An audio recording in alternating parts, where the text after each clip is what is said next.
Hey y'all, I'm Felicity Bumpermidge. Raina Harper. Sorry, that was one of my got many aliases here, yeah, Raina Harper, and welcome to EveRe-Watch Way, where I podcast a spell that takes a hold of you.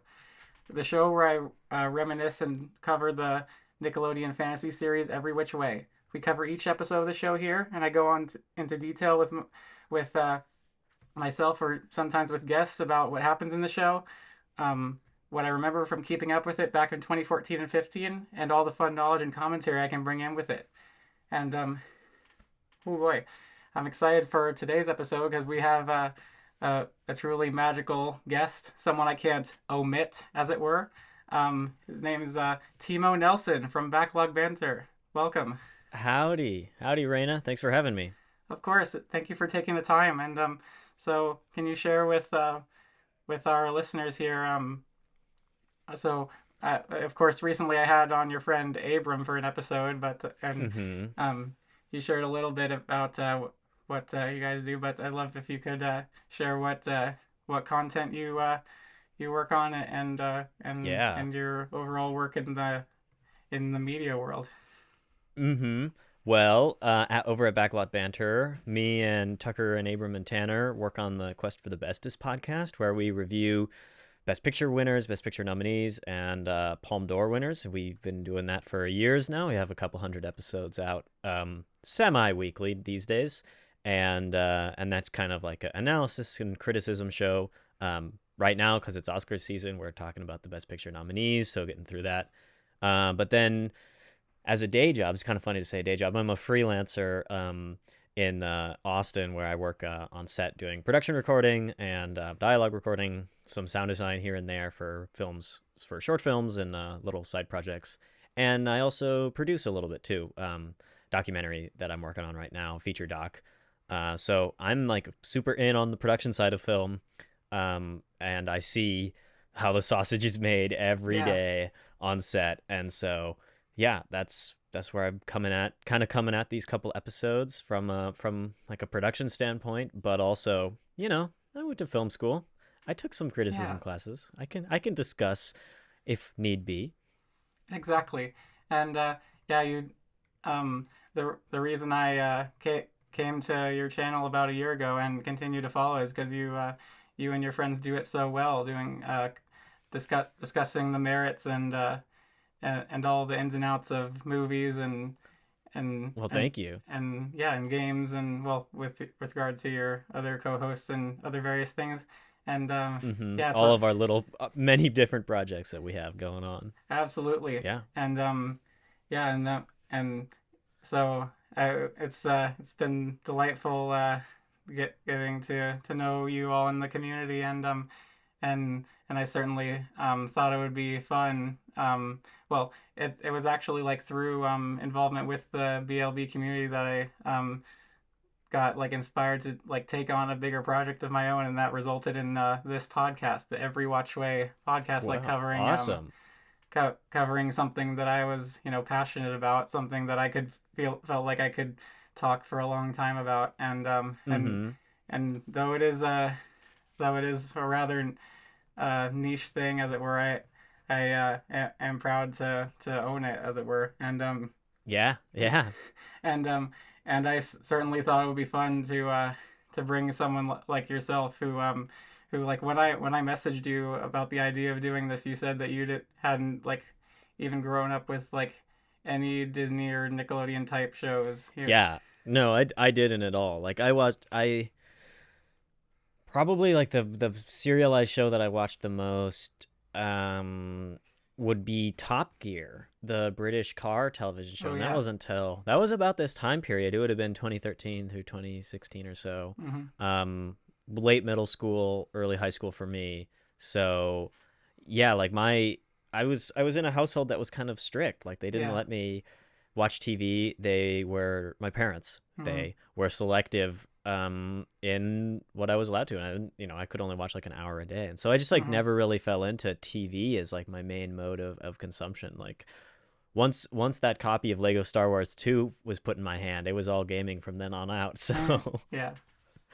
but it's interesting to come to it now, like watching it, because I'm used to, I guess, thinking about the shows that were kind of more in vogue in the time period that people were talking about would have been like kind of the iCarly, Mm-hmm. Sweet Life of Zach and Cody. Like Yeah. those were the shows a little older, I'd say, like one generation prior to this one. So watching these couple episodes, and then also being like, well, this was made in 2014, Mm-hmm. and it, to me, at least because I'm in production, like I'm looking at the sets and the lighting and the wardrobe, and I'm like, wow, this is really 2014. Like this is super of the time period, and so that was cool to see, especially because I just like was not watching TV those years. Like I just didn't really catch very much.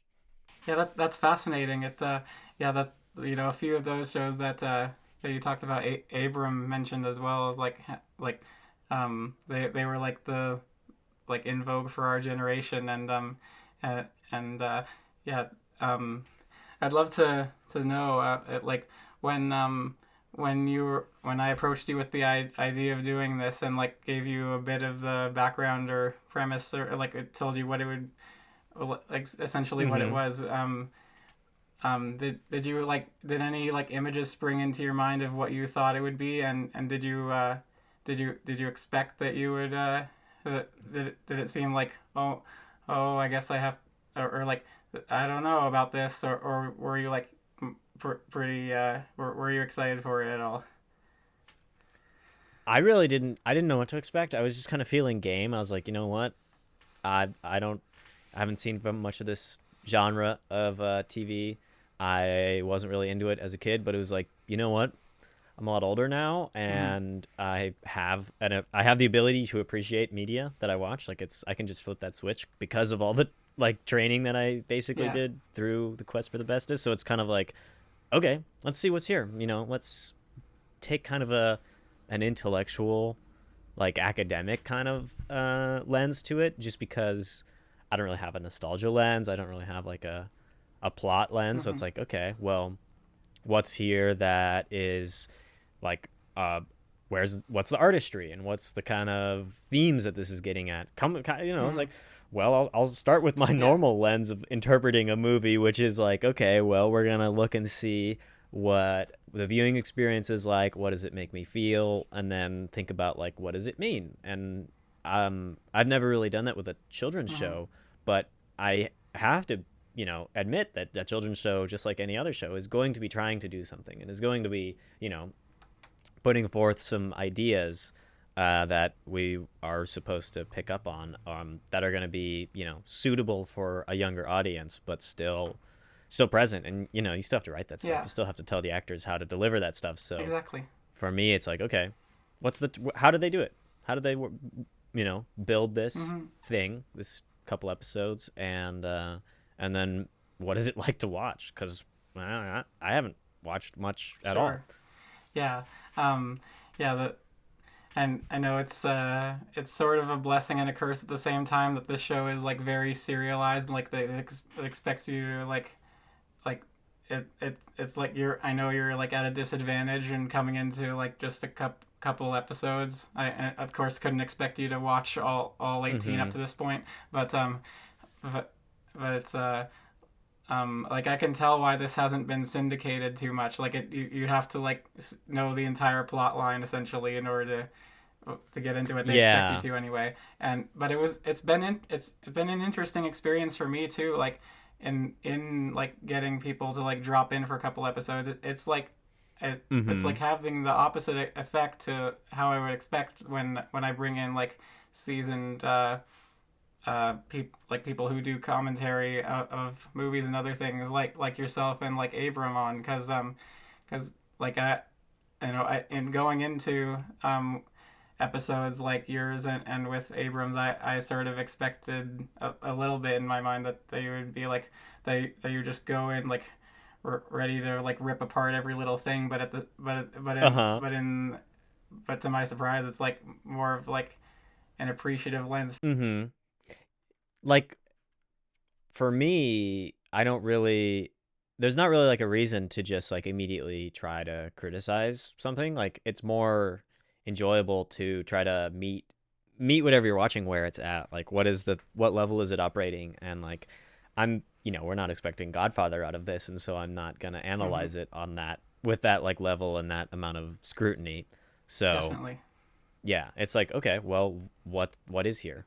And that's it's Yeah. kind of a textualist to put on my PhD cap. It's like a textualist way to read a film is like only accepting what is in it, what is in the text of the work to like use that as your basis.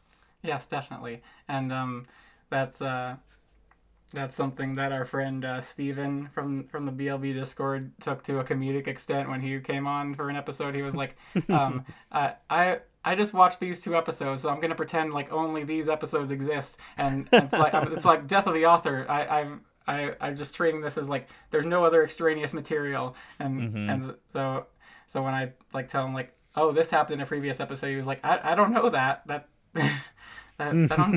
might not be true. I don't know. It was a pretty it's pretty funny. And Yeah. so so oh so top line did you overall find this show enjoyable, and B who is your favorite character? Am I right in rolling the dice that it was either Andy or Sophie? Hmm. Who is my favorite character? Well, I did enjoy it. I thought it was entertaining. I thought the the like kind of lore of the show is a little lost on me because it's Mm-hmm. set up for like 16 episodes prior. But Mm-hmm. I can tell that we're like building to something here, and so that like the next episode after this is kind of it's the season finale. It's the wrap up. Right. Um. Hmm. Part of me kind of liked the three younger siblings that go The on the T spy three. mission. Yes, the T3. They were funny because I'm like I'm an only child, so there's not really I don't really experience the sibling dynamic all that much, but just the ways in which they were so gung ho about it, and I like their Mm-hmm. performances too. It's fun to watch these child actors because I've been around them a bunch on set, Mm-hmm. and to be honest, I have a very low opinion of child actors on set. Like I just don't like them very much. They just make my job harder, and they make the Yeah. day longer, and they just like Mm-hmm. cause a lot of problems for all like the adults that are around. But then watching watching them act and watching a show that is like pretty much entirely children. There's just like two or three adult actors in it.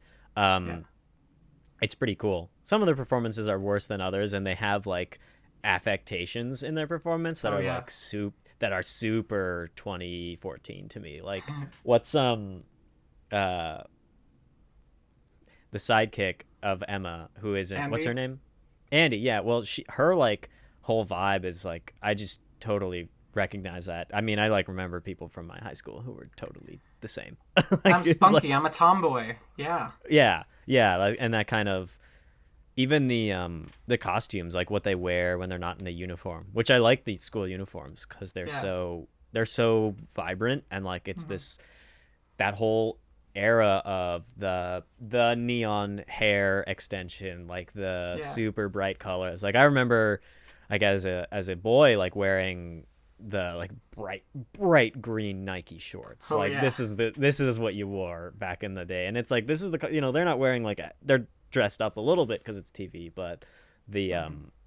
the costumes were cool. So I guess I would probably I would go in between T3 and Andy for my favorite characters. The fart jokes that T3 landed were great. Like Oh you yes. just it's like you're preaching to the choir with that kind of humor right there. Yeah. Low bar, and that's where I'm at. Yeah. Definitely. It's the um yeah the a point of comparison between this show and The Lighthouse. Definitely. Have you watched The Lighthouse? Funny. Yes, I have. That's a funny comparison. Yes. That's one of my things here. Just making just making deep cinephile comparisons with the show.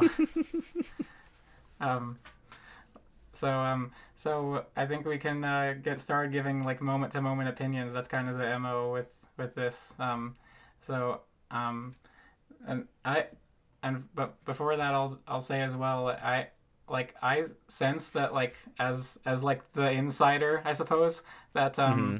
that this is probably like compared to a lot of the previous episodes leading up to this. This is probably like the one of the or the easier like bundle of episodes for a beginner to understand. Like it's not like there's not too much in terms of extraneous wacky hijinks and like random things leading into other things that are essentially fluff to fill out the episode, number.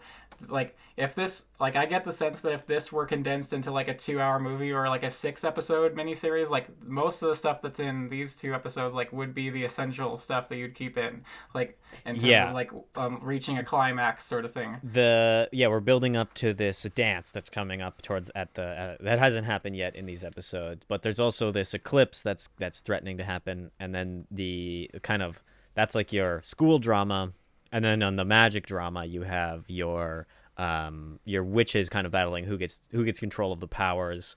Emma seems to have the powers in these episodes, but the principal and Maddie are scheming to take that away from her when during the eclipse, which is it's actually like my ability to kind of get the stakes is well done. Like I understood. I was like, okay, this is what happens if the characters succeed. This is what they stand to lose if they don't succeed. I got why everybody was acting the way they did with not a whole lot of extra information. I read the context that you wrote about like who these people are, but other than that, it's like, okay, yeah, I get it. I see why they're doing. And high schoolers' motivations aren't too terribly difficult to understand. Yeah, and the same with like an over-the-top evil witch. Yeah, it's like, evil things. She'll do evil things. Okay, got it. She wants power to rule everything. Got it. Yep. Okay. Now what will she do to get that end?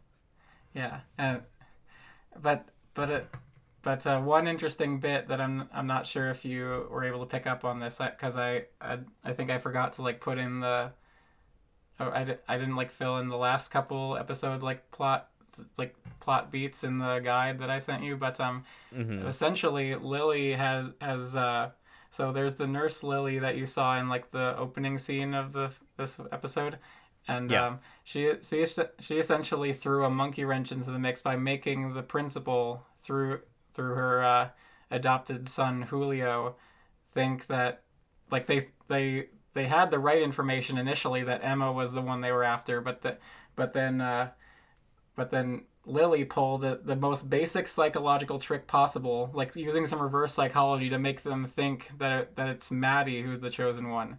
And so they're like, oh, we were actually after the wrong person the whole time. Oh, now we know. And hilariously, Julio said, and you tried to trick us. It's a super ironic bit. And it's like, wow, that like easiest trick in the book really worked its wonders.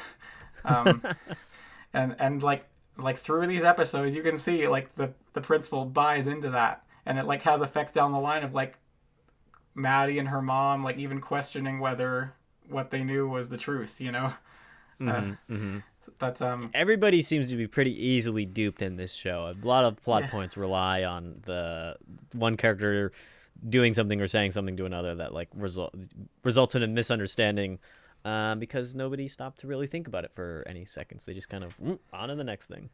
Yeah, and it's like constantly with this show, characters like forget information scene to scene. Like, I don't know if that's a problem with the writing or like an intentional thing, but it's like say a few episodes ago, Maddie finds out that Emma has the spell book on her. It's a couple episodes later, she's told that Emma has the spell book on her and is surprised.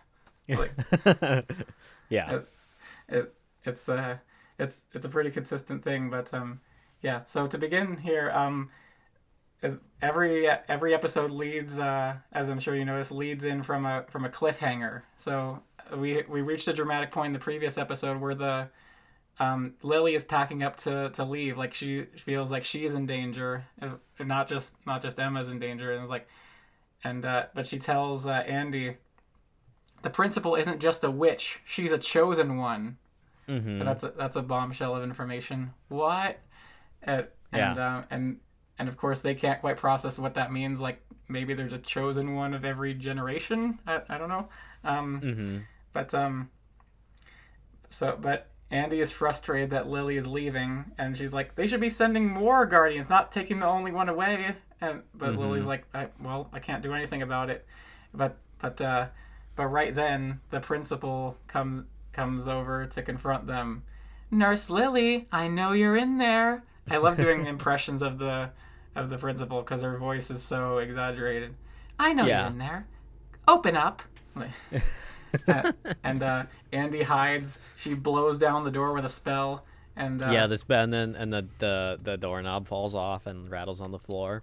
yeah, and and they have a confrontation, or like, um, well, I knew that you were going to the council. Let me guess, they told you to stay away, uh, and there can only be one chosen one, hence the name Chosen One.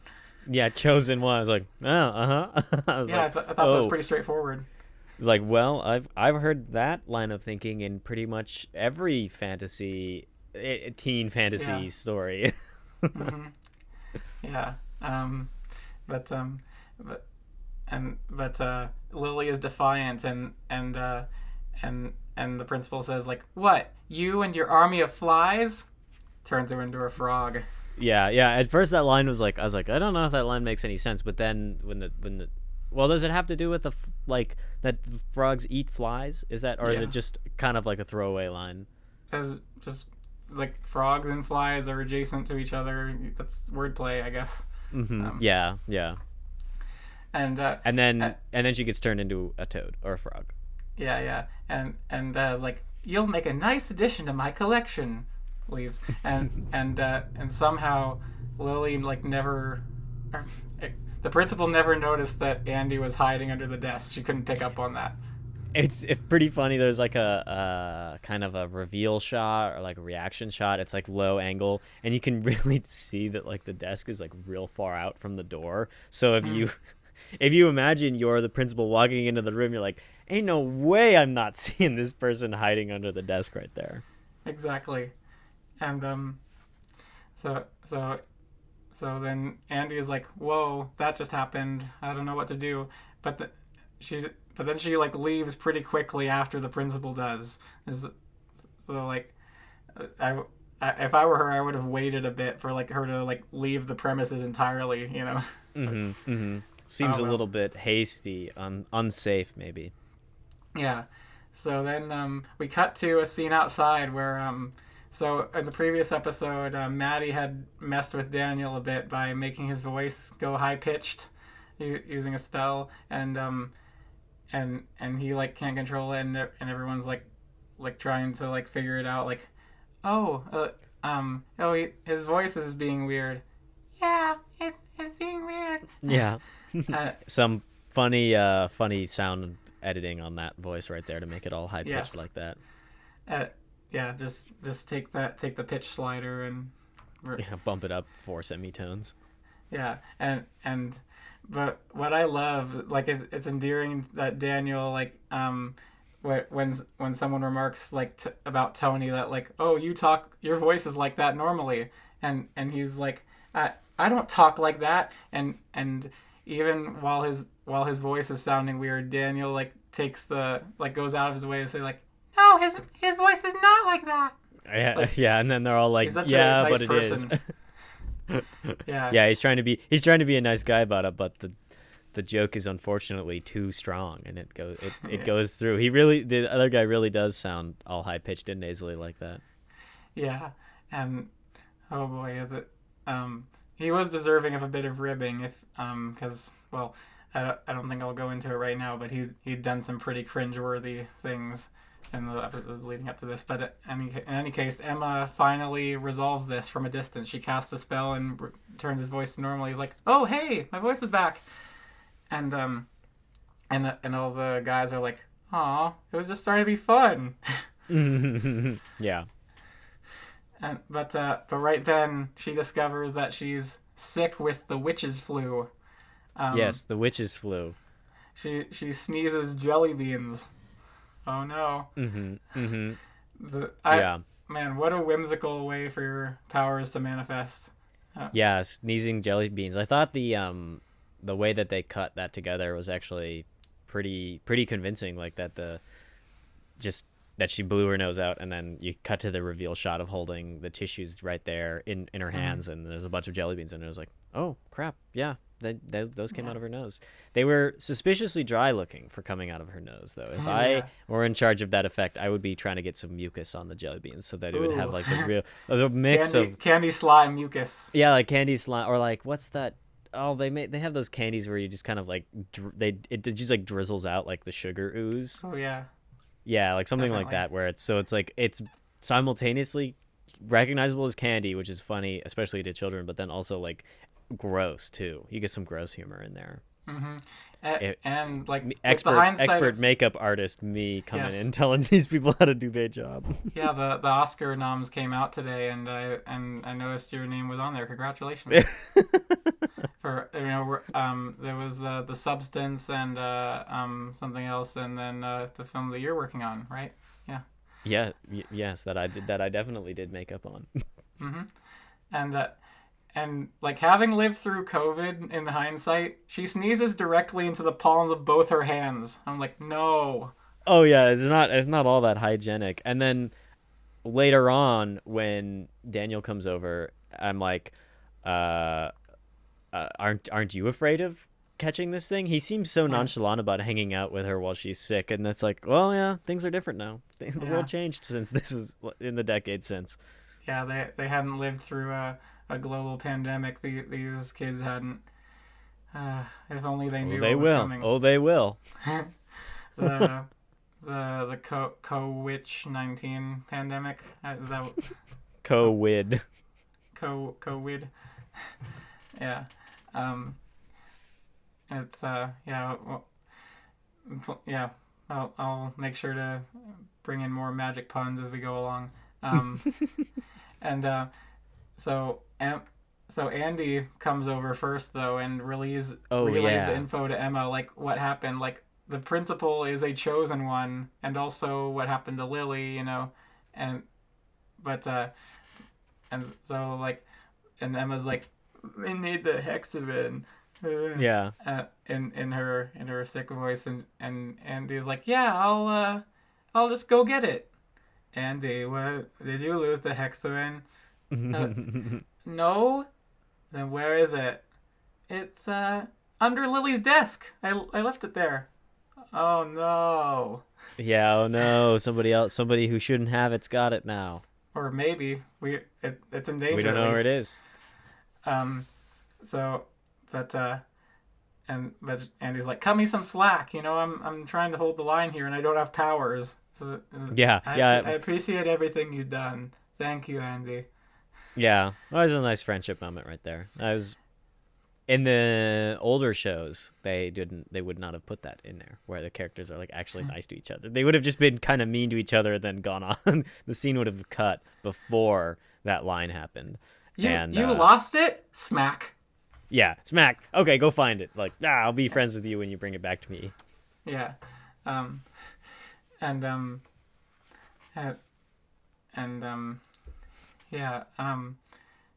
that then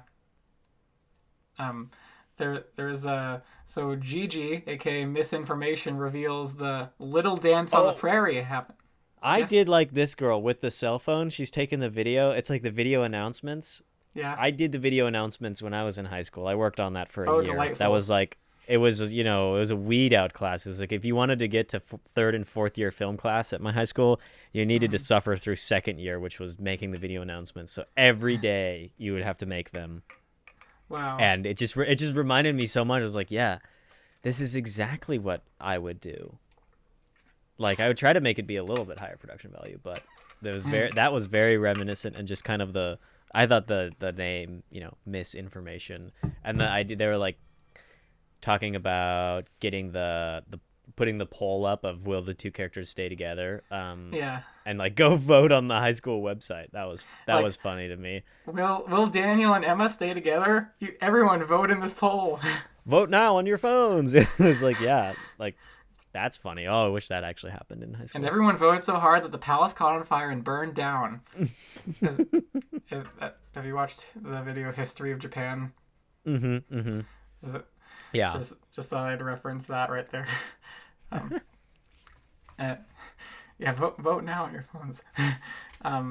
Yeah. She misinformation is like the school busybody. She has a dossier on everyone on like the school Mm-hmm. blog. Like, here's the info about Emma. Here's the info about Tony. Or like like what he likes and what he dislikes, and I'm sure like who they're dating. She has that Mm-hmm. Mm-hmm. info. Like, Oh yeah, boy, and pictures too, I bet.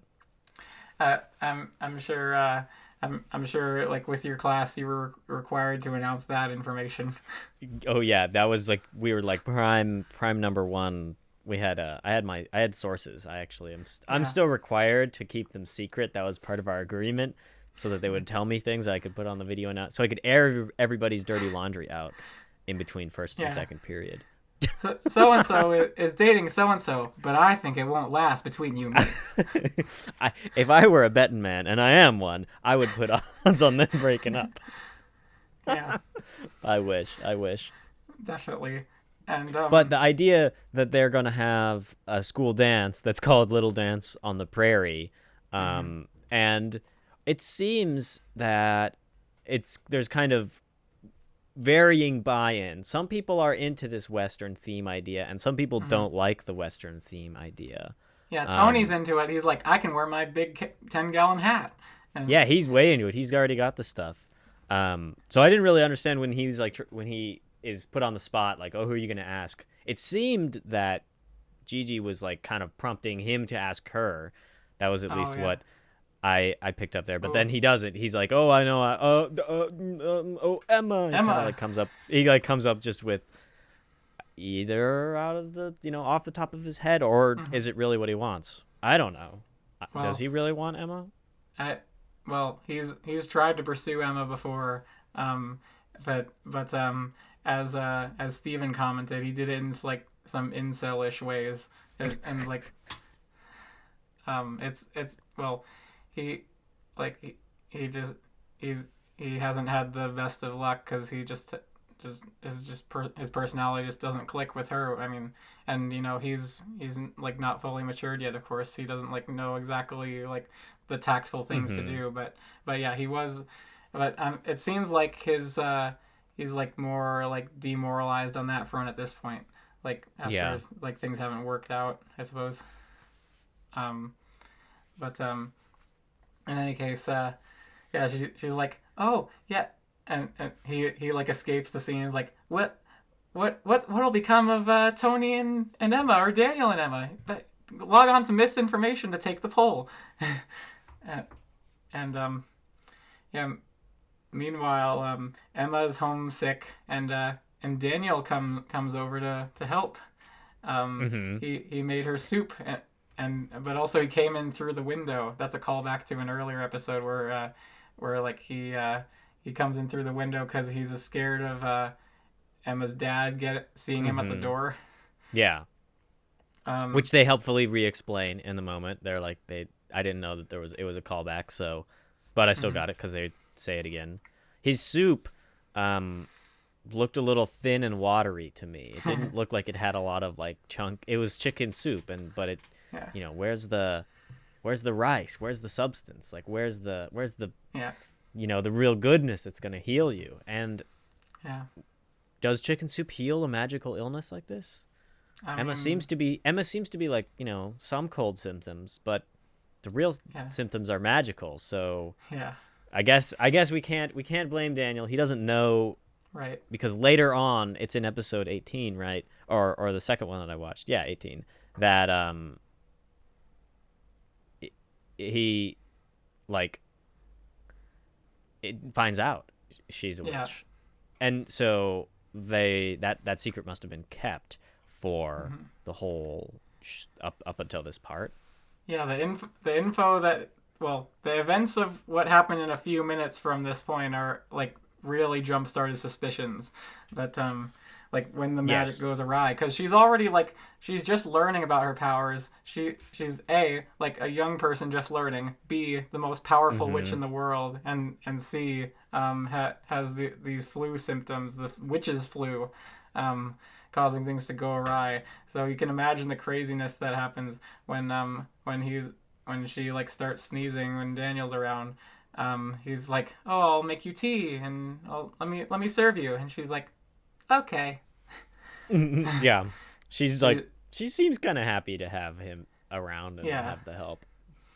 yeah. The guy that she likes is there, like waiting on her, and she's like, yeah.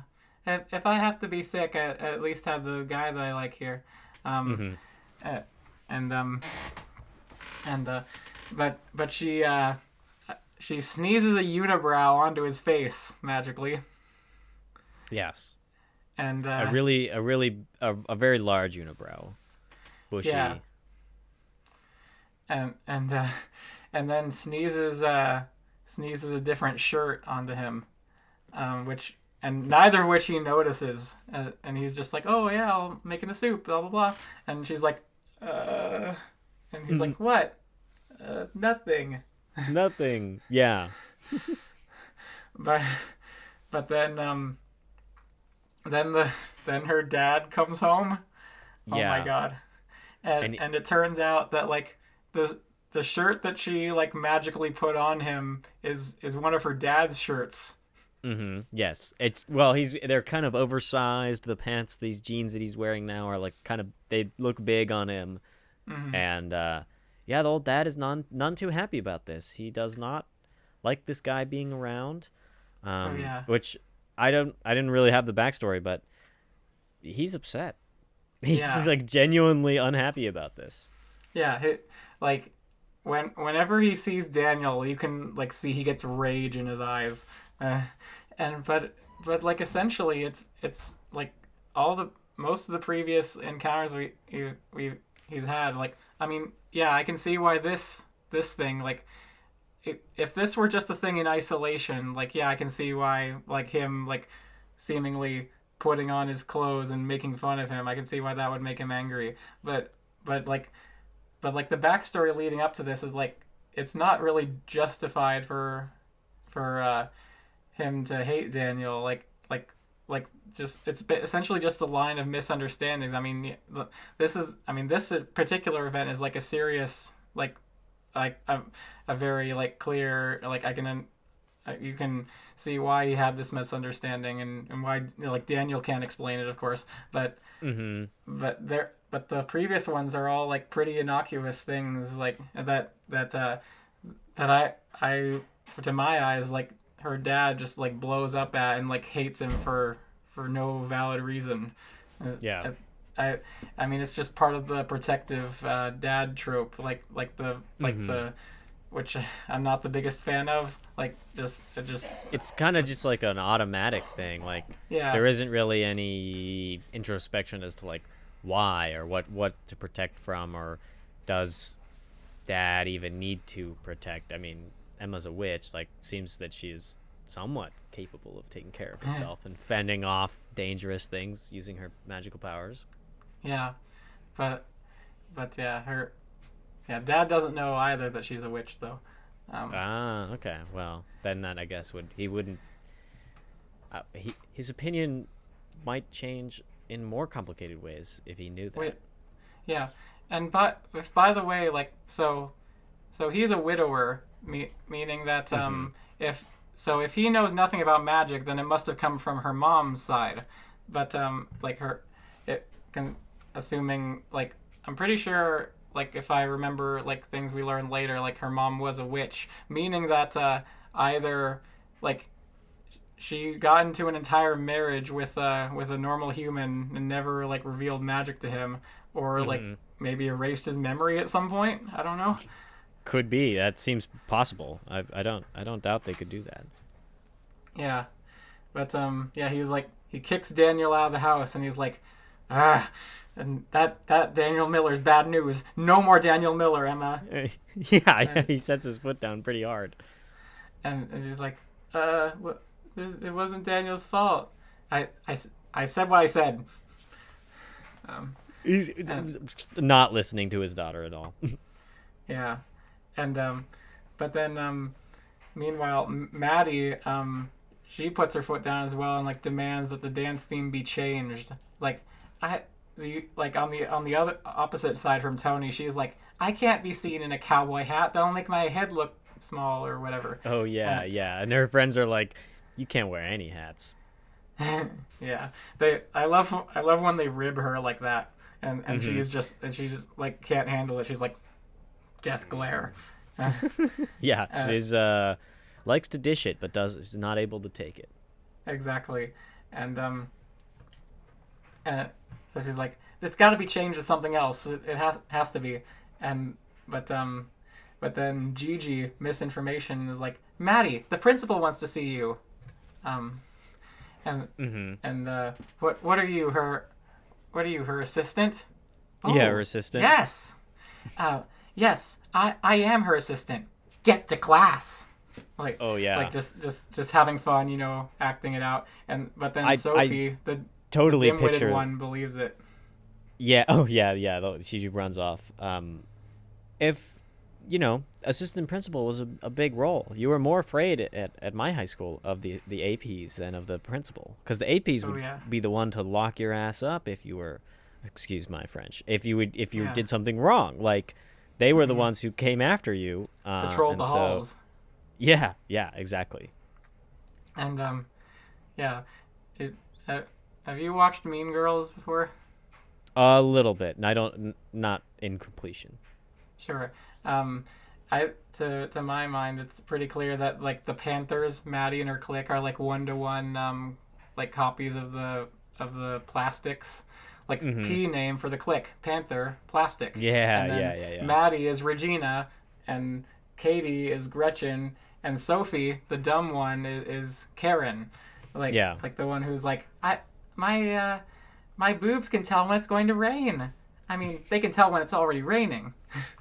and uh, and like, but I think with Sophie, it's like takes the trope of the comedy ignorant character and like takes it to new heights. Like she's just so like wildly eccentric, and I'm just like, Hmm. Hmm. oh, gotta go to class, and Katie's like, Sophie, school's over, and then Maddie's like, oh, you better get her before she spends all night in the classroom again. Yeah, yeah. She will be there the whole time, it seems. I actually think some of the uh who I forget which one it was, but one of those Mean Girls I think are giving the best performances. It's the one who loses her eyebrows later. Um, Katie, yeah, I think she might be the best performer in the whole series. It's oh just in terms of yeah, like the you know I think there's some overacting kind of all over the place in this. Just mm-hmm. like kids, and I saw it on set when I was on Monday. I was on set on Monday. There's some kids, Yeah, and we had them doing, they were running some lines. It was kind of ad libbed, and it's just very easy for kids to like really get it, like get too far in their own head about acting, and so then they start acting that they're acting the part. And they're like double doing it, and you get mm-hmm. like a exaggerated realness, and that kind of comes across on a couple of the characters. But Sophie to me was like the most naturalistic and just kind of like performing as if she was Katie, really you mean? there. Oh yes, yeah, Katie. Sophie is the Sure. dim-witted one, the other one, right? Yeah. Okay, Mm. Katie. Yeah, I enjoyed her performance, and it It's was like, confusing. They all have E at the end of their names, which I yeah, don't think you're Maddie supposed to do. too. Mm-hmm. Maddie, So Katie, Sophie. Yeah. yeah, yeah. I always liked seeing her reactions, because it was like, okay, Hmm. this feels kind of genuine here. This performance, this Yeah. performer's got And something going on. yeah, yeah, yeah. She's like the most level-headed person out, definitely. Mm-hmm. Um, Yeah. uh, and oh boy, can't wait to get to her like big scene later with the T3. But so Maddie goes to the principal's office, and the principal like can now, with the impression that Maddie is the chosen one, she like Yeah. confronts her like, why didn't you tell me that you're the chosen one? She's like, what? Mm-hmm. That oh it is it it should have been obvious. Like you're the one we should have been having our eye on, and also I'm your real guardian. Yeah.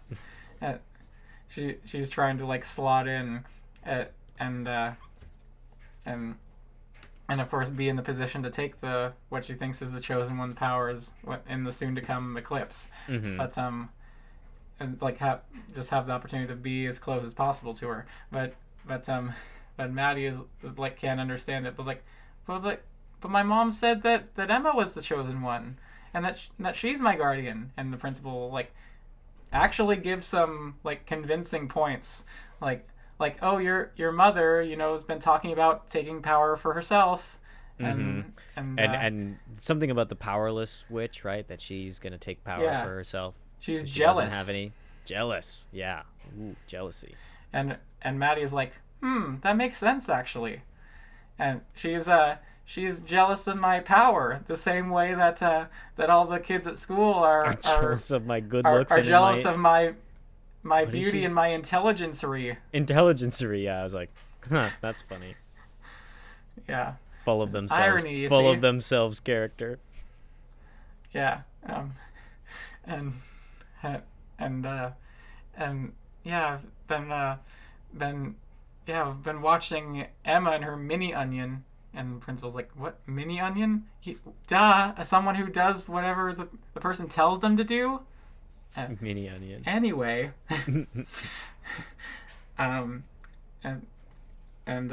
yeah, so they're like, she's like, my mom has had ulterior motives the whole time. Of course, I trust you, principal. Yes, above my mother. Yeah, and Diego though is like, he's like kind of aloof. I like his character. He doesn't care. He doesn't give a crap. He is pretty resistant to the manipulative ways that Maddie wants him to go with her. Yeah. This is the scene where he's like, you want me to go to the dance with you? Well, we're approaching that anyway.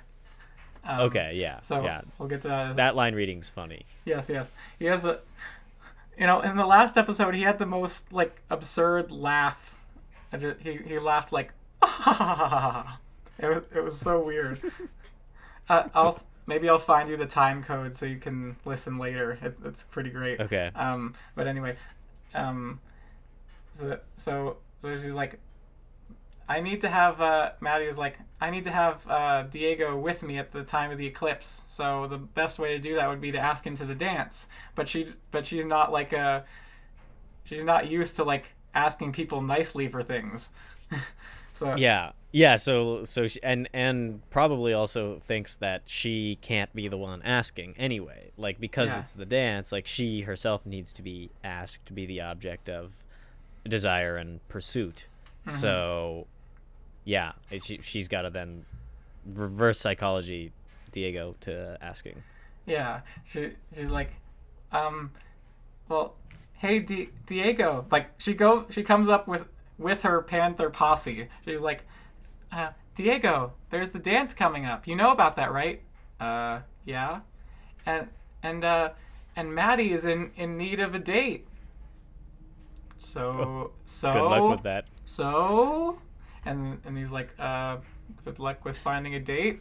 Walks away. Wow. Owned bell. Ding ding ding ding ding. Yeah, but she, not to be deterred, she tries again later at I think it's at the 7, and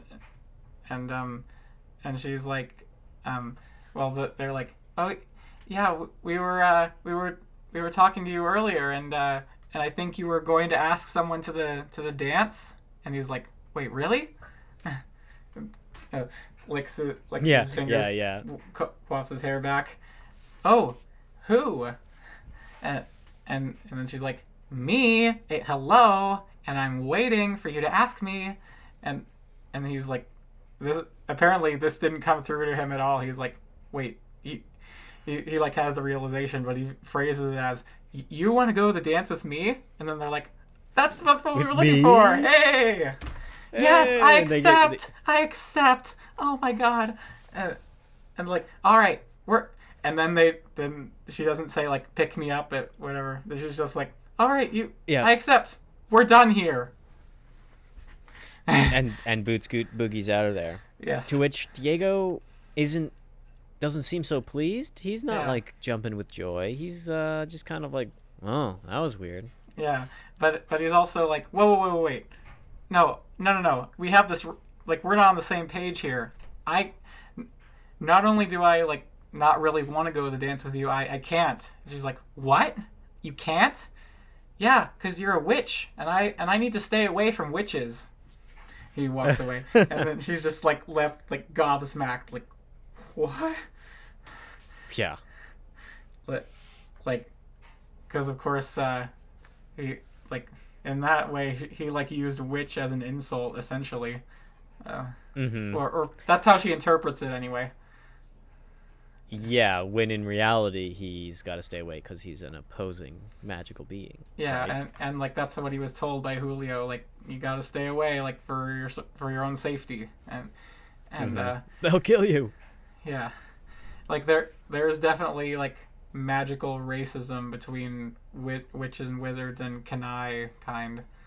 I think that In high school too. Oh god. yeah, and yeah, I remember that gets explored like at the forefront in the third season, but that's I'll get to that in quite a while. But in any case, so Daniel goes to his siblings, the T3, with his suspicions. He's like, Emma's been acting real weird lately, and weird things tend to happen when I'm around her, like the situation with the clothes and whatnot, and like other things besides. And she's like been really flighty and said like, oh, I can't hang out with you like at times when I think we're really hitting it off. So, but you're you three, my siblings, are the only ones I can trust to find out more. Which is kind of nice, actually. They're like, wow, what a they good have sibling relationship. Yeah, and the siblings, the younger ones, seem pretty excited. They kind of want to help out. They're like, it's like a secret mission to them. But also they need something in return. Like you better pay us up front for our services. Yeah. How does he get Daniel sort that out? What does he do again? I forget. I'm sorry, I don't recall.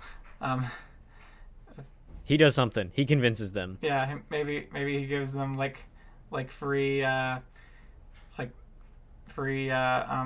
slime for a year. I don't know. Or free mud to use for their pranks, because they're called the Terrible Three for a reason. Yes, they are mischievous. There are multiple scenes in earlier episodes where they use like oatmeal as a trap, like set up a trap to like dump oatmeal on a person's head, and yeah, that like got like that happened in one episode with Abramon, and I told him like, oh, this wasn't the first time they did an oatmeal trap, and he was like, well, so there's more than one instance of an oatmeal trap in this show. Wow. Okay. That's pretty funny. Wow. Yeah. They prank so good you had to play it twice. Yeah.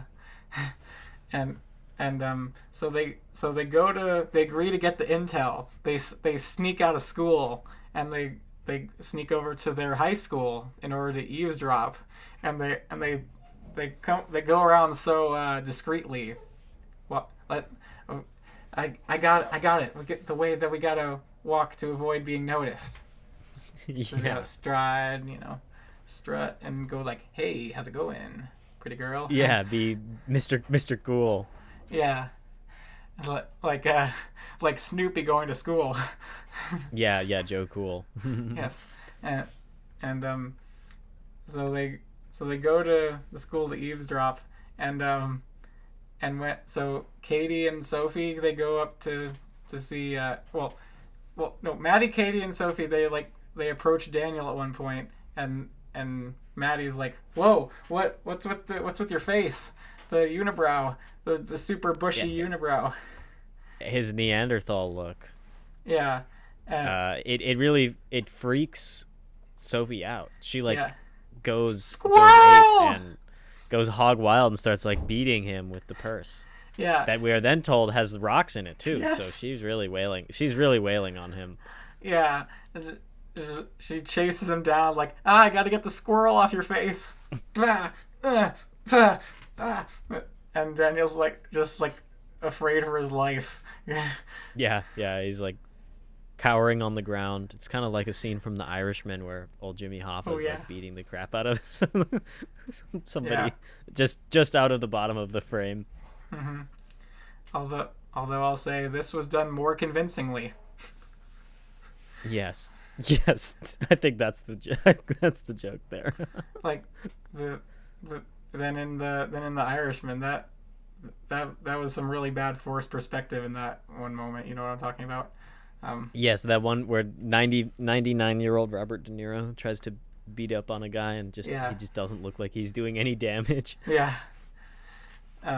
Definitely. This one was a little more believable. Yes, I thought so.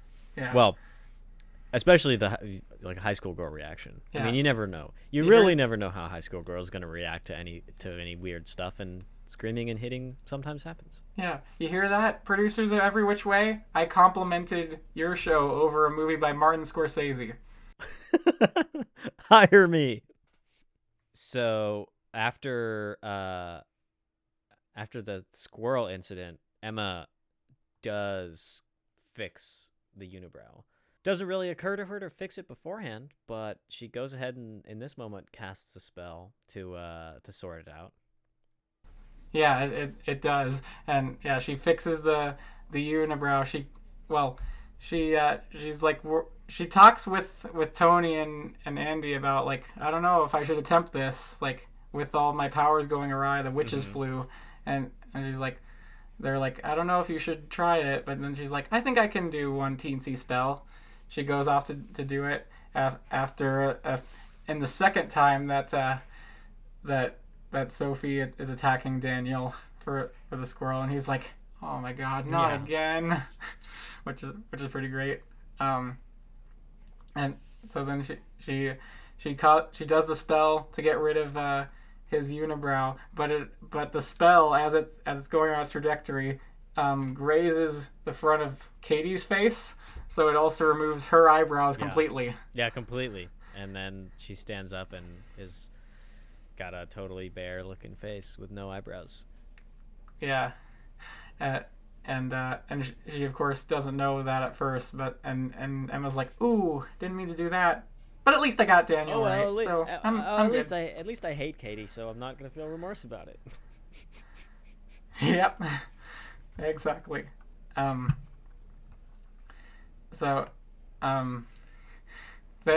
we get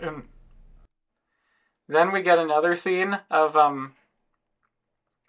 where someone like treats someone with brutal honesty. We just had that with Diego and Maddie, but now Andy dishes some out to Tony when he's like, Andy, do you think Emma would want to go to the hoedown with me? No. Like immediately, yeah, an immediate response. Nope. And then he's like, oh. All right. And then she's like, wait. That was rude of me. I'm sorry. What I mean to say is like Emma's like preoccupied with the clips and all the stuff. And he's like, yeah, I think I can understand. But yeah, we gotta make sure that Emma is prepared. And we gotta do some more practice. Like we gotta really ramp things up. But also, don't you think it's suspicious that the school dance is on the night of the eclipse? Like the principal, like that can't just be a coincidence. The principal's got to be involved with decisions like that. Mm-hmm. So I bet she planned it this way. Yeah. Andy catches on in that moment. Yeah, and they talk about the urgency of training to preserve Emma's powers, and this is proven true. Emma like not really not being in a situation to bring anyone to the dance when Daniel actually goes and asks her. He's like, hey Emma, and but like after a bit of questioning and like he's like sort of catching on to like more than she's comfortable with, she runs away. Mm-hmm. and he catches up to her like, hey Emma, why'd you run away from me? Like, but you're really fast. Like, you should be on the track team. then she's like, oh no, I shouldn't be on the, I can't be on the track team. I mean, I am kind of fast, but I'm not coordinated at all. At my old school, I ran the 100-meter dash the wrong The way. wrong way. Okay. Does Okay. that have to do with coordination? I don't think I think so. that just has, yeah. I don't know. She might be a good runner. Well, I don't know. She might be. But maybe there's a spell for that. I bet there is. Make me a great runner. I bet you there is. And Seems likely. yeah, yeah. And that would count as I bet they would add magic doping to the rules of the Olympics. No magic doping. Yeah, exactly. Yeah. Yeah, No, they'd have no like drugs and no magic. Yeah, that like a metal detector, but a magic detector. One of those wands, like when you're walking into a which concert or which something. actually exists. There's a in the show. There's a like one of the Guardian gadgets is like a magic detector. Huh. Like to detect if someone's like has powers or not. And like we see that since Lily's gone, Andy's like using some of her gadgets. That comes up in a later scene. But Emma's like, well, Daniel says like that. See, you're always making me smile. So you want to go to the dance with me? Oh yeah, I'd love to. When is it? Oh, it's the night of the eclipse. Oh. I can't. I'm sorry. And if I were Daniel in this situation, I would just assume that she like has a commitment that night, like maybe with family or whatever. Mm-hmm. I wouldn't be too upset. But he's like, oh, I see how it is. It's about me. Yeah, or it's about Tony, isn't it? No, absolutely not. Which is the truth, because she's like been through it with Tony, as I mentioned. But he's like, well, what's going on? Can't you tell me? And she's like, I'm sorry, I can't. Yeah. And so he's like, so he get some like negative judgments about her character, like she's hiding things from me, the guy that she wants to be with. There must be something really off here, and good thing my siblings are on the case. Yes, I will find out in a moment. I'm doing the due diligence to get this info that I need. Yeah, and both Katie and the T3 are eavesdropping in the same place at the same time, unbeknownst to each other. And they overhear Tony and Andy talking about like saving the chosen one's powers and like making sure that her witch powers like are okay for the night of the eclipse. Gotta practice with her witch training, and so then they're like, so like both reacting to different pieces of information. Both sets of people are like, after Tony and Andy walk away, they're like, what did I just hear? Yeah, they're like, oh. They say it in unison. Yes, yeah. Exposition. That's what you just heard. We don't actually see much training, though. They kind of like ellipse over the actual training and just show us the effects of it. Definitely. But they hear this from their hiding spots, and that's where the episode Witch's Flu reaches its cliffhanger. Like, we both heard this. Mm-hmm. Dun dun dun. Oh my God. Leading off from that, she confronts like, oh, you're Daniel's siblings, the V8s. No, we're the T3s. Thank you very much. Well, were you spying? Let me ask you the same question. Were you spying? Were you spying? Well, I actually go here, says Katie. What? And you guys skip school, so you guys need to beat it, and so they get out of the situation by Oh yes, they confront each other and they like make up a little fib about one of them farting, but then they're like, oh, so we have some information. Recently there was a knock at the door, and they went knock knock, and I said, "Who's there?" And they said, "Joe," and I said, "Joe who?" And then Tommy is like, then Tommy makes a face, and Yeah. and like they look over her. Katie looks at him, and he's like, "Wait, what are you doing?"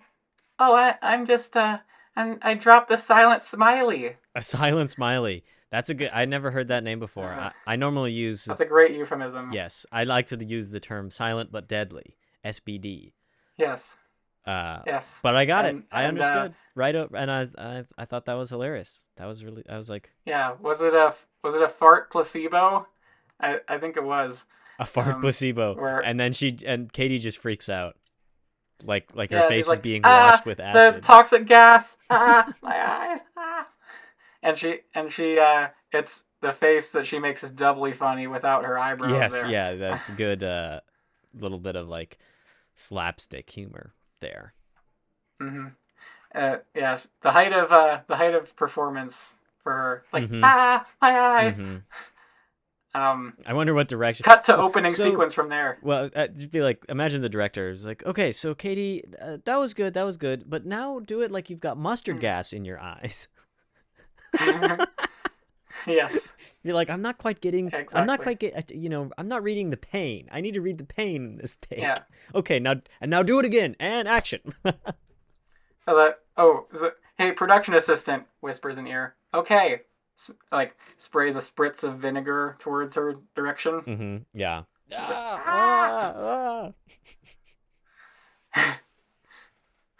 And yeah. So Katie tells Maddie that, like, in the bathroom, they go to the bathroom, and Maddie's of course like, "Whoa, what happened to your eyebrows?" "Oh, long story." And then Maddie says, "All right, bore me with your long story." Mm-hmm. Yeah. Well, I was I was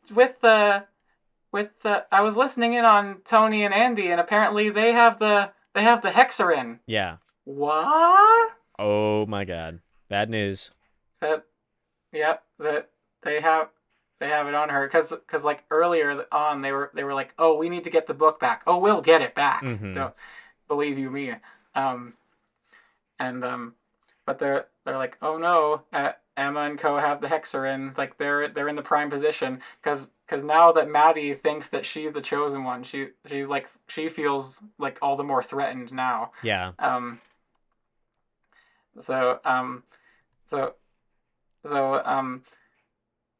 But Gigi, meanwhile, says, like, "Oh, the dance theme isn't getting any traction. Only 3 people have signed up." See, now, if this were taking place in the great state of Texas, everybody would have been signed up already because everybody would have just simply already owned all the necessary costume pieces to go to a Western dance. This is Floridian's fault here. That there's nothing wrong with the little, what is it, Dance on the Prairie? What do they call it? Yeah, maybe an Everglade Gala. An Everglade theme. Gala? I know. Well, just dress up like your favorite hillbilly. Yeah, or dress up in crocodile gear. Yeah, like camo and bright orange and tiny little short jeans, jorts, tiny little jorts. Or or dress up in giant waders to go into the swamp. See, they should have thought of this, but instead, what did they think of? Or they Max suggests changing the theme to anime. Which I was a little shocked. Gigi's like, no, animals was the theme last year, and that bombed too. No, anime, like Japanese comics. And I yelled at the screen, "Japanese comics are manga. That's not anime." Yeah, I did too. But the idea is taken pretty well. I was surprised to be like, because if I would have suggested such a thing in 2014, I would have been laughed at, right? Like anime, while big, was not anywhere near as big or relevant or accepted back in the day. So I thought that was actually open and accepting, because 2014 in my high school, you would have been called a weeb and you would have been joked at. And that was just something that you kept to yourself if you did watch, which I I watched it. I watched anime back then, and I also Yeah. kept it to myself. I didn't talk about it with many people. Yeah. I had a Japanese classmate, like of Japanese descent in high school, and she one time gave a class presentation about how awful weeaboos are. That's so And funny. She's awesome for that. yeah, They are. I and mean, I was she's like, totally right. yeah. She's totally right. hmm And and I also said at the screen, like when they suggested the theme, I was like, yeah, that would be a fun that could I mean it could be a fun theme, but like in high school, it has the chance to go like horribly wrong. Yeah, like a high school. Like, Like, what are it, they? What are they actually gonna do? What are you actually gonna dress up as? Like are you gonna Naruto? like or are like people gonna dress up in like or are they gonna encourage like girls to dress up in skimpy like anime girl outfits or whatever? Yeah, yeah. Uh, And, it could go wrong. or yeah, and I said like, oh, the show is introducing anime as a theme, more like every weeb way. Am I right? I'm sorry, that was a stupid joke. Um, there's nothing wrong with a good pun like that. yeah, but the theme takes it. They go with it, and apparently lots more people sign up. And That's so funny.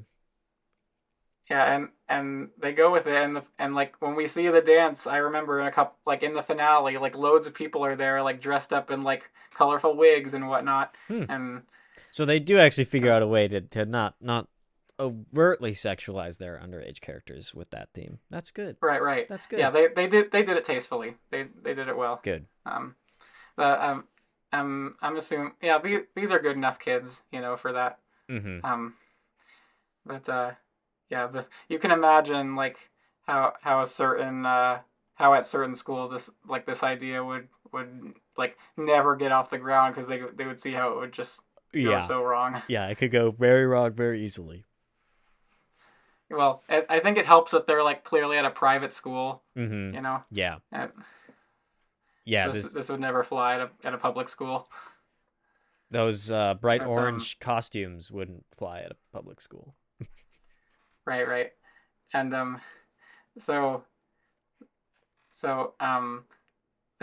so Andy brings Emma the Hexoren. They read through it. They're like trying to pick up any information they can. They see like, okay, now that since it's kind of in question, like who's the chosen one now, but like they know that it's Emma, but like, well, we know that the chosen one has a star birthmark. We know that, and but and so Emma's like, maybe I better check. I guess I don't know. It couldn't hurt. Yeah. And then Andy goes to Ursula. She goes to Maddie's mom, and I just love that her name is Ursula. Ursula's like she's like a sea witch. It's like, yeah, okay. Give us we need an evil female name. Well, I think that's the first one that would pop into my mind. Yeah, definitely. And as played by wasn't it Melissa McCarthy in the remake? I think so. I think you're right. Yeah. Yeah. Great. I'm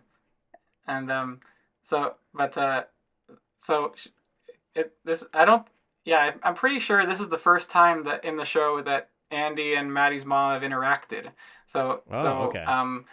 So her mom is like, "Oh, aren't you the sidekick of Emma?" Mm-hmm. And she's like, "Yeah, but don't call me a sidekick. But I'm front and center. I'm the kick. The kick, yeah. I'm the main kick." And she's like, "Well, I need to talk to you." And Ursula's like, "No, you've been you're trying to get take away from my daughter who's the chosen one, and you better stay away." And Andy takes out a magic remote that can mute her talking. Yeah, I really didn't get this part because I was like, so where does this Adam Sandler click remote come from? Like it's funny, and it was from Lily's Magic Kit, by the way. So earlier in the show they let us know that this exists, but just like her pulling the remote out and like boop, like turning Ursula off is and then like she keeps And, going. That's a pretty funny performance moment. Like just like keep talking and then at the end of that combo where she keeps her muted, it just like walks past her into the house is like that's funny. into her house. It's like, you know, a little bit of breaking and entering doesn't hurt anybody. So yeah. Well, and she's a character we hate, so it's it's fair game. completely fine. Yeah, you can do bad things to people you hate. Yeah. And Questionable moral right there. yeah, but apparently after a bit of time they get along. And Andy's able to like tell her what's up. Like, hey, here's the problem with the principal. She's the real evil one, Mm-hmm. and she's like trying to like. I know you've been trying to get Emma's powers, but like, the principal is like a greater threat than any that we know. Yeah. And like, here's the info that we've gathered about her. Like, she's a witch. She's a chosen one from the past who was like lived for many centuries, I guess. Mm-hmm. Let's see all the photos of her past identities. Oh yes. Here's her in like the 1800s, like in a powdered wig. Here's her in the 50s, Mm-hmm. and like they're the most like stereotypically like composed photos to represent a decade. Yeah, yeah, and to me, I could see the Photoshop in them. I think it's funny, like it's like I was like, oh yes, there's a little bit of masking right there, and oh, this character there's the PNG cutout and paste. I was like, Yeah. but it's also just like the choices that they use to show the time periods is like pretty funny, like using the different like 70s, 50s, like 1880s. Yeah. She old and like here and like, there and thus evil. from the 1800s. Here's like Felicity della Flore, and then in the 80s here's or like Francesca della Flore, and then here's Felicity Bumpermidge. Like, see, they're all the same person. So they are all the same. So she's been here all this time trying to chase power in any way that she can and like extend her life, I guess, and whatnot. Mm-hmm. We see photos of her past lives, which I think was your guys' favorite Best Picture nominee of last year. It was one of our favorites. Yes, the past lives. Little different meaning between the two, but same idea, I guess. Yeah, what was you recall the name of the director? Oh, no, I don't. My joke is flopping because I don't remember the name. Right. I'm sorry, Past Lives director. I can't remember your name. I'll think of it. But anyway, so the T3, they come back. It was Celine We're Song. our private eyes on the case. I just looked it up. Celine Song directed Past Lives. Celine Song, yes. I'm pretty sure this is what inspired that movie. Celine Song watched this show and then was like, "Oh yeah, I'll make a movie called Past Lives." Yes. Yes. The Terrible Three, meanwhile, they come back. We're your private eyes on the case, and we're here with all this intel for you. So here's what we overheard. That Emma's preparing for something, and she's like chosen for something. Yeah, that's important. And like she's something to do with the eclipse, and they're dancing on the eclipse, and Daniel's like, that's just a bunch of incoherent nonsense. I don't know what to make of that. He's like, I don't know what it means. And that wait, we say the best part for last. Emma is, they say it at the same time, a witch. A witch. Bum bum bum. But then they're like, hey, I was gonna say it. No, me. I was gonna say it. Yeah. They're all trying to be the one that. We agreed that I was gonna say it. Like, well, can't you all be happy because you managed to say it at the same time? I think that's pretty. No, fairly... they must compete with each other. Yeah. No, we agreed that I was gonna say it. No, me.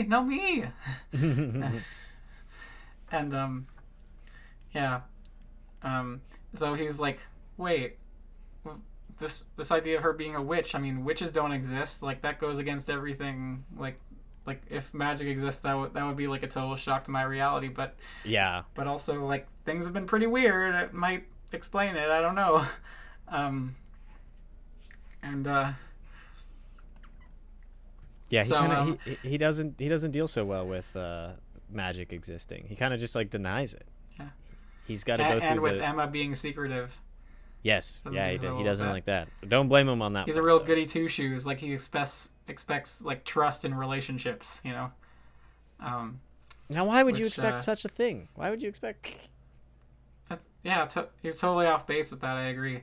um, but Emma, as it turns out, she's working with the Hexoren. She's like hiding out in the nurse's office. Mm-hmm. She decides like, oh, I better try some spells here. I've got the Hexoren, and then when she hears Maddie coming, she hides under the table, and then Maddie does one of her most brilliant tricks. I love this. Where it's like, oh, is anyone in here? Yeah. No? I guess I'll leave then. Steps away, shuts door. Emma's like, all right, I can get out now. Stands up. Maddie's still there. Opens the curtain. Ha!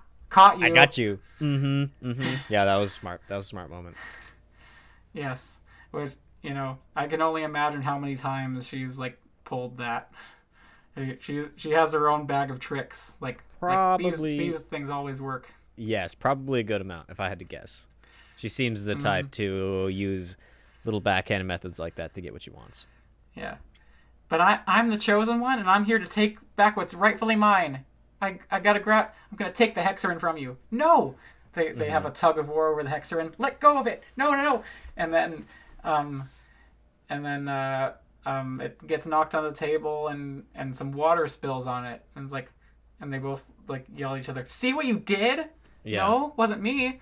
But then the water, no one saw this coming. The water causes it to spawn another duplicate Hexoren. Blunk. Yep. Jumps out of it, and they're like, "Whoa, what was that?" And then another blunk, blunk, blunk, blunk, blunk. They just Whoa. keep multiplying.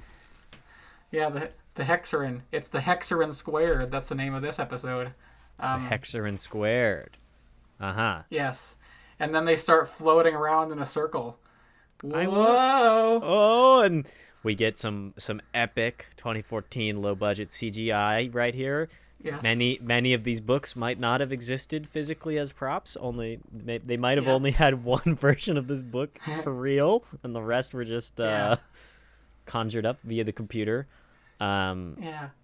I wonder if the duplicating book is going to come back later, because it does seem a little out of left field here. It's like this is an effect that none of the characters have seen before, that like is kind of a rule of the world that's new to everybody, and so it's a little like jarring at first, but if they play it later, if they use it later on in the series, that I think makes plenty fine sense.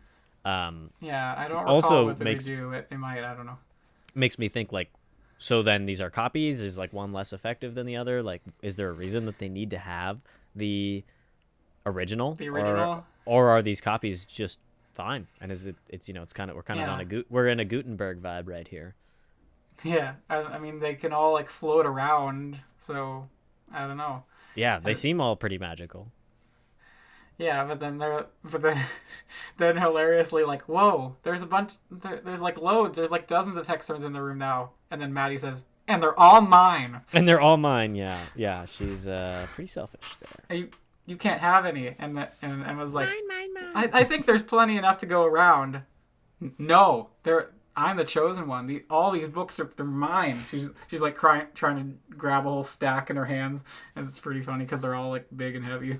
Yeah, yeah, and then she kind of can't. It's too heavy. Yeah, and but they're like arguing over this, and then the principal comes in. Bum bum bum. Yeah. What have we here?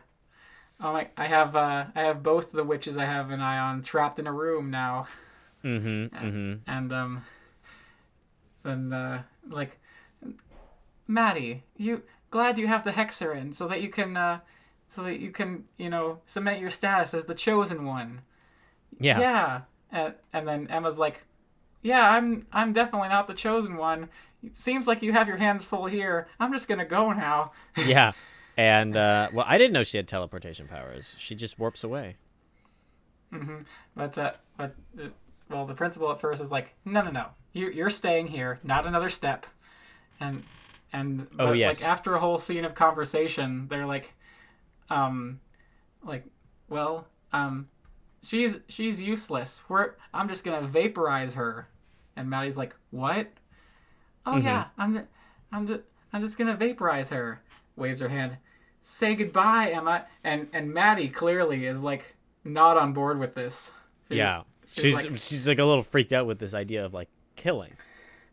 Yeah, she's like, I'm all for, like, I'm sure she was like in her head, like, I'm all for causing mischief and like taking away her boyfriend and like making her miserable, but like actual murder, I'm not down with that. I don't want her to die. But the principal doesn't care. She goes through. She's about to go through with it, and like, I'm gonna disintegrate you. She casts a spell, but right at that moment, Emma teleports herself away. Yes. And she lands in the swimming pool as she always does. That's a running joke in the show. She lands in the swimming pool. Did they use that cut is funny to me because those shots out in the swimming pool are like obviously filmed on a different camera. Like it's like way lower resolution and like the color correction is all different. I bet it's a GoPro. I bet it is something like that, or that they use like the same footage for every single one of those cutaway gags. It's interesting. Yeah, I was like, oh, no, that's funny. It's like in the Fresh Prince of the, yeah, in the Fresh Prince of Bel-Air, every time the character Jazz gets thrown out of the mansion, they use the same shot every single time, like wah! And it's part of the gag that every single time it's the same clip. It's great. Yeah. But man, it's like a gag that she can't teleport anywhere. Like, she's the most powerful witch in the world, but she can't teleport anywhere other than the swimming pool at the school. and always has to fall in. Yeah, she's like, even if she says like, I'm gonna teleport home, sends her to the pool. And same if she tries to teleport another person. Like, I'm gonna send Andy to the beach, sends her to the pool. Sends her to the pool. It's only so useful. Yeah. And but then they decide. So the principal, he's like, get the shredder out of my office. We need to shred all these extra Hexorens. This like huge shredder. If you could fit a whole book in a shredder, that thing would be a giant like cardcover book. Yeah. Yes, that would be so powerful. You could like disintegrate a person with the strength you would need to shred a book like that is about the strength that you need to like chip up a log. You could just get a wood chipper. She has the Fargo wood chipper. Yeah, we need to bring that idea down to Miami and to these school children. I'm just imagining like I'm a witch. I'm gonna summon the wood chipper from the movie Fargo, and then it appears there, and then Maddie's like, what? And then she's like, I'm a real Coen Brothers fan. I cast summon wood chipper. And it's like, but what? And then she's like, oh, this is particularly the wood chipper from the movie Fargo. I'm a big Coen Brothers fan. I'm a big cinephile witch. Can't you see all the blood? Can't you see oh, I forget who is actually chopped up. What it's not John Belushi, but yeah. Oh, whatever. I forget. Yeah, I said this in the Discord a couple months ago. Roger Deakins came to a local theater in Tucson, and I met him, and he autographed my Blade Runner 2049 for me. So cool, so cool. It was like, wow, he's like such like one of the biggest people in all of like cinematography history. He's just in our local theater. Like, wow. Wow, yeah, cool. It was for a screening of Fargo, and like he was signing, memorabilia in his book, and it was insane. Wow, that's cool. That's so cool. Yeah, side tangent. I just had to share that. because of course he's like the preferred Coen Brothers cinematographer as well. Yep. Yeah. But in any case, so Maddie is like, she's like clearly shaken at the idea, like both her and the principal. Like I can understand Maddie believing it, but the principal seems to genuinely believe that Emma got disintegrated. Yeah. And problem solved. Great. Yeah, and so they're like, let's get out of here, but then the principal's like, I have the real Hexoren now. But then after they leave, the real original Hexoren peeks out like, like. And so then nobody has it at this point. It has its own, like, it has a character all to itself. It's like, oh yeah, I stayed safe from the witch. I gotta go find Emma again. Like, oh yeah. It's pretty great. And then it leads to the, in my opinion, the great comedic, like, magnum opus sequence of the entire show thus far, where Maddie is like genuinely shaken up and sad at the idea that Emma is gone, and she's well, it's like a genuine like moment of, like, I think pretty good acting of her, like being sad, like. Like, yeah, like what really did she just up. witness? Like she just witnessed someone she knew getting killed, ostensibly. Yeah, and her mom like shares in the like she meets her where she's at, like, oh my god, that's really serious, like, and like comforts her daughter as much as she can. And she's like shaking up herself, and then because she has a creepy crush on Emma's dad, she goes over, she brings Maddie over to Emma's house. And oh boy, this scene is a comedic masterpiece where she's dressed up in funeral garments and to come like, tell Francisco that his daughter has now died. But at first they assume that he must know already. Yes, but he doesn't. So they come in, like, acting all sad, and he's like, oh, hey, guys, what a surprise. I don't have much planned I didn't know book club was tonight. I don't have much planned, but I have some snacks around, I guess. And then she's like, oh. And he's like, oh, what's wrong? What's going on? Oh, you're so brave. Yeah. She's like trying to comfort him and trying to like say about, kind of, but like not tell him that his daughter is dead just quite yet. But he's like clearly freaked out. And he's like, well, like I can see your emotion is real, but like what's going on? Like, what's brought this about? Oh, I can see he's in denial. And he's like, what? And of course, like, no one is there to like clear the air. Yes. So and Maddie is like she is a bit uncomfortable, but she's sad at the same time. So he can like pick up on their sad energy, but and she's like, oh, she jumps into his arms. Emma, she's gone. And he's like, what? What? Because he knows, like, she's literally in the other room. Like, presumably, I just saw her a minute ago. Like, she's fine. And he's like, what? No, you're wrong. Oh, he's in denial.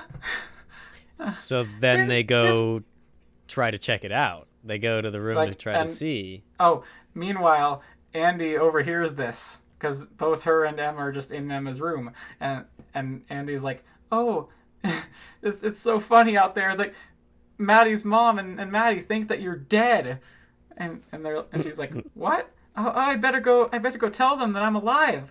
And then he's like, no, we can't.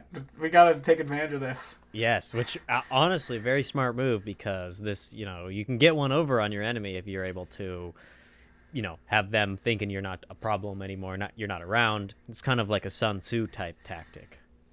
Yeah, and at the same time, they surmise, like, hey, their house is empty. We can go sneak into Maddie's house and like see what's in that secretive trunk of hers, which has been established before. So they're like, oh yeah, and so Emma's talked into it. So they sneak out the window. Yes. And right before the other three come in, like, oh, and the dad's like, Emma's in here. oh no, she's not. Hmm? Emma, where are you? Uh, and then Ursula's like turns to Maddie is he's hallucinating, poor thing. Because now Oh my god. the seed of doubt's been planted. Maybe she really is dead, and we don't. At least those Yes. characters don't know, and we get some dramatic irony Yeah. knowing that she's And alive. And and and her dad is like weirded out. Like also like why would she leave? Like I guess they yeah, just like stepped out for a moment. what's going on here? Oh! Like he's like he's pretty sure they're not dead, but he's like also where'd they go? You know. Mm-hmm. Yeah, a little worried about that. So so that's where they leave that for now. So Andy and Maddie sneak into the Van Pelt house. It's just the Andy picks the lock and Yeah, with like it looks like a toothpick or like a clothes, Yeah. or a safety pin or something like that. yeah, and like and while Emma is talking about how to do it, like, oh, we gotta go sneak around and we gotta go like we gotta sneak in through this window and like unlatch the thing and like go do this convoluted blah blah blah. And he's like, oh, I'm in. and Emma, I think this is indicative of her character. She doesn't think to like use a spell to unlock the door. She has the power to do that, but she's like, no, she would like never think of doing that. Of Like, using her and powers for some evil. Yeah. Yeah, that's interesting. I And didn't of course, actually what? pick up on that she's like her moral code of when to use magic and not is so strong that she wouldn't use it in a situation like that where like, yeah, you're right, she totally could. The other characters That's do. why, We're shown in the previous episode that you can just blast the knob right off the door. And that's why I think we're meant to think that Andy or Emma and Daniel are so good together. They're like both so morally pure, you see. And yeah, but they're like sneaking into the Van Pelt house. They go upstairs, and meanwhile Daniel sees them do this and he's like, they're probably up to no good. So he walks into the unlocked house after them. Yeah. Smart and- choice. Yeah, genuinely. So they sneak up to Maddie's room and they're like, "Oh, we gotta open this chest. Oh, there's nothing in here except this picture of her and her dad when she was a child." And then they're like, "Oh, we realize what that means, huh? This might be her only picture that she has of her dad." So I guess we're meant to assume that he's like dead or something. Yeah, that's kind of what I Probably. took from it. Yeah. Because like we haven't like had that light like explicitly shed on us before. And so but then he like follows them upstairs and he sees like them snooping around in her stuff and he's like, "Andy, Emma, like what are you doing? Why are you sneaking through Maddie's stuff?" And then Maddie comes home and is like, "Daniel, what are you doing here?" And he looks inside and is like, I don't know what to do with this situation. Like, should I tell her that they're here? Like, because like he's like in a moral flux of like, what do I do? Because like also he kind of like he shouldn't be in the house like ostensibly, but Yeah. So the two goody characters are like at the end of the episode, and it ends right after that. They're yeah. in a bit of a spot, and you have to wait till next week to find Well, out. Emma especially. Yeah. Because like Daniel was trying to do the right thing of like seeing what they're up to and like maybe report it, you know. But Emma, like, yeah, you know it wasn't her idea, but still like she like crossed some boundaries, especially with like what they find, and they say like, "Oh man, I don't like that I'm feeling bad for Maddie here." Yeah. Like, Yeah, it's they like, kind of this is a have very some real empathy. emotional issue. Yeah. But then they're like, "Oh, we're caught in the act, and like, how are we gonna explain this one?" Yeah. And that's the cliffhanger we're left on at the end of Hexoren Squared. Yeah. For the and season finale this, next episode. Yeah. Well, the next two episodes. We have 2 episodes left to finish off. And boy, we're gonna reach the point of the end of the season. Will Daniel find out about magic? Will relationships be solidified? We'll see. Will they? Won't We'll they? find out. Yeah, in an epic saga of every which way, David Lean would be jealous of how epic this is. Oh, he would. Oh, Mr. Lean would be. Yeah, I've had that reference in my back pocket, knowing You were knowing the waiting to present use company, that one. I could tell. for tailoring things exactly for who the guest is.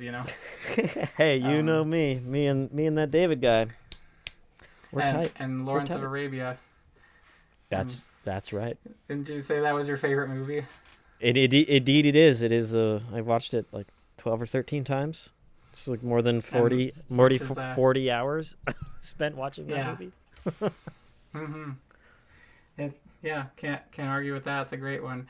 I'd say Bridge on the River Kwai is in my top 20 favorite movies. Definitely. That's another really great one where Lean is really firing on all cylinders there.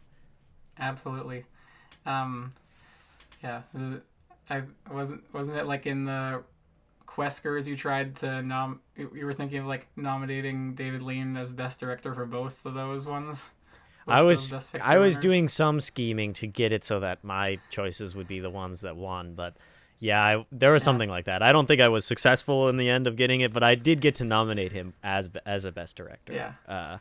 I think we gave it to Wilder, though. To be honest, we gave it to Billy Wilder, for The Apartment. It was some years ago now, but might have been. Anyhow, two good directors, both deserving.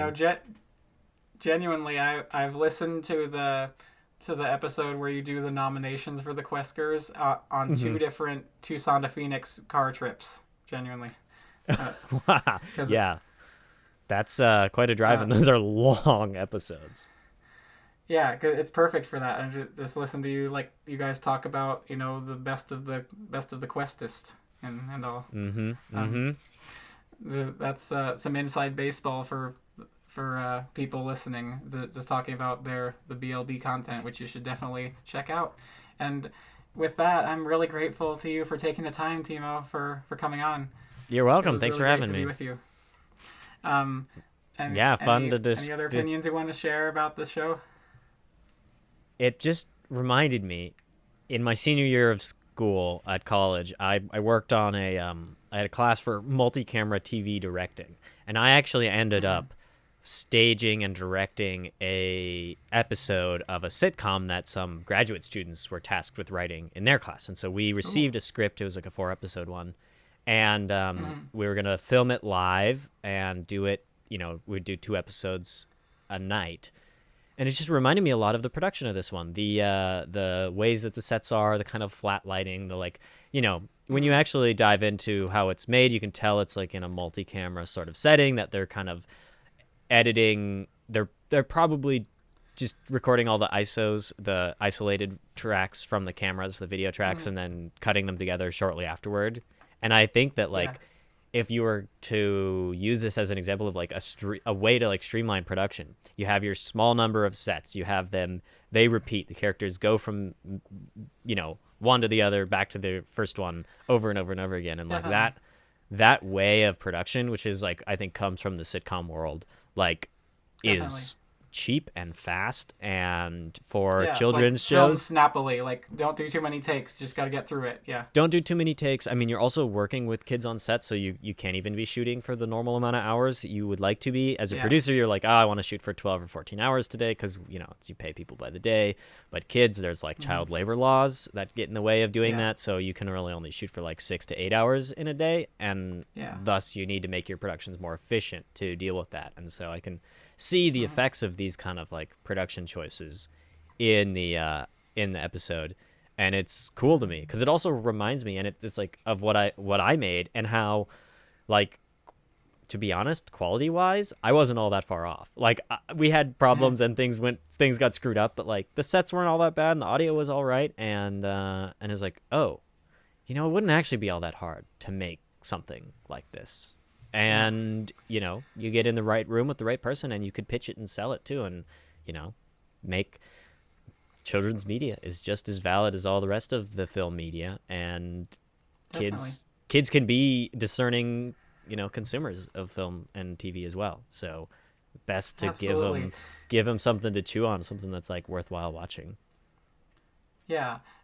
You know, what drew me, what's like kept this show in my mind all these years, and like to the point where I would like still be thinking about it enough to like make a podcast about it a decade later, is just like it, all of its like quirks, its odd moments, it's like very individual sense of humor, and it's Yeah. and it's like a level of production, like it's like not as polished as your average like thing like you'd see on television. It's lower budget, and so, but like it was fascinating to me, like how something like that was like clearly had less money put into it, like could still like get me hooked on it, you know, like the drama of it, like building, like, oh my god, is Emma gonna get with him or whatever, and like the cliffhanger and like episodic and serialized nature of it, like the serialized nature of it really helped it along. I've discovered as well, like it's they really want to keep you going, and I think they pull that up pretty well. And yeah, would you say you're so Steven said in the Discord that he was every which way pilled now. Would you say that you're anywhere close to that? I'm on my way. Oh, that's how I'll put it. I'm walking that Sure. way. I'm on the path. Yeah. And finally, one more fun question I have for you. When it you've done your full like Quest ranking of the Best Picture winners, and you're doing it now for the Palme d'Or winners.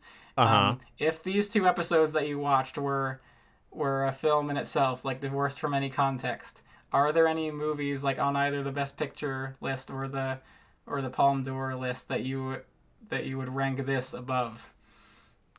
Yeah, like Crash comes to mind. like Crash and like Around the World in 80 Days and no, yeah, is it Cavalcade? Cavalcade and Cimarron.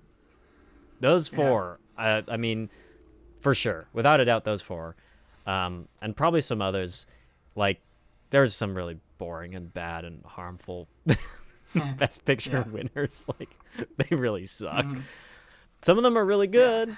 You know, I'd say like 80% of them are really good. Yeah. But yeah, some of them also really suck. And so this, fortunately, goes above those ones.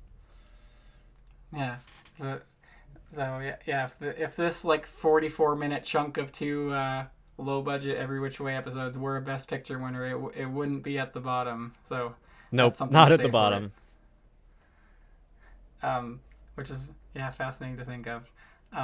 So I'm grateful so much to you for taking the time, Timo. Would you like to share with us where people who are listening can find what you do? Yeah, best places to go is on Instagram. Look up Timo.Nelson. That's my Instagram. You can see my postings of where I'm at, where I'm traveling, where I'm recording. I'm not super Get on the active. team. Oh. Yeah. Oh, boom. Yeah, not super active on there, but that was your I team like to share. In the box office draw, wasn't it? Yeah. It's real awesome. And yeah, check out Backlot Banter. See the quest for the bestest. That's watch right. all those and be enlightened. Get enlightened. Absolutely. And for everyone listening, follow EveRe-Watch Way on the Facebook page. Share it around to people that you know. Rate it 5 stars on Spotify and Apple Podcasts. Give it a like on YouTube. Subscribe. And can't wait to share more episodes. Next episode will be on the finale of the first season. I'm so excited to finally get this one in the bag. Woohoo. And again, thank you so much, Timo, for coming on. You brought so much great insight, and it was so much fun to be with you. Well, thank you. So everyone, stay safe, take care, and have an excellent week. And finally, best magical wishes.